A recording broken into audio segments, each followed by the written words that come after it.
Anong nang ginabuo mo? Laswa. Laswa, wow! Pilar, kag ikaw manggali? Oh. Are you laswa eaters? Yes.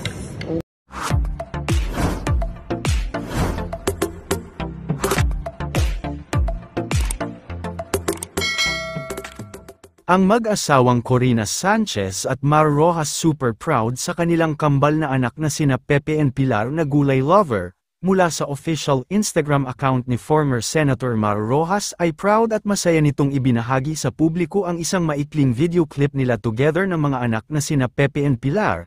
Sa video na naibahagi ay mapapanood na naglalunch silang mag-aama at ang ulam nga nila ay ang isa sa sikat at napakasarap na Ilonggo dish na laswa. Ito ay isang dish na sinabawang gulay na may kalabasa, okra, talong at marami pang ibang masustansyang gulay. Mapapanood din sa video na isinabaw pa nga ito nina Pepe and Pilar sa kanilang kanin at sinabing isa nga daw umano ito sa kanilang favorite na ulam. Super proud naman ang mag-asawang Mar Rojas at Corina Sanchez dahil sa napalaki nga nila ang kanilang mga anak na hindi picky eater lalong-lalo na sa pagkain ng gulay na isa sa pinaka-importanteng source ng sustansya sa ating katawan.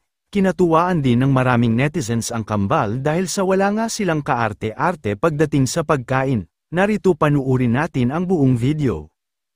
Anong nang ginabuo mo? Laswa. Laswa, wow! Pilar, kag ikaw manggali? Oh. Are you laswa eaters? Yes. Okay, very good. Ano natabo? Ano natabo kay Scar? Si Scar nahulog kay ang hina ala sa dalom simbutang sang hina. Nagbutang ang hina sang kalayo para hindi para pag mahulog si Scar sa sa dalom. Ano tabo? Mapatay siya. No, he's still talking in the end. And he said, no. Nalagdag siya, tapos Tapos, buhay pa si Scar, tapos haman ni Scar, pang nag-close ang ilis si Scar, ini yung hina. My friends! Yeah, we're not your friends. Yeah, you said Di lang daog si, nag-ano sila kay Simba? Ano natabo?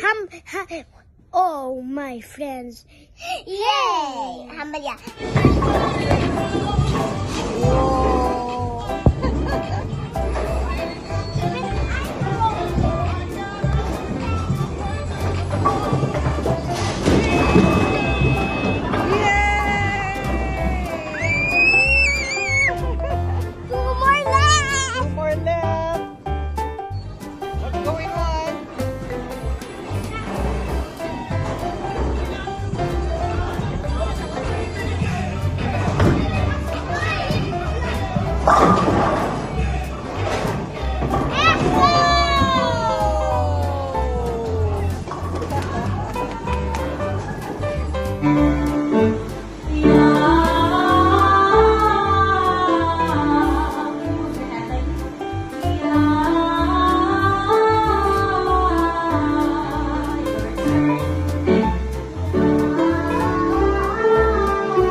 Stronger, ready?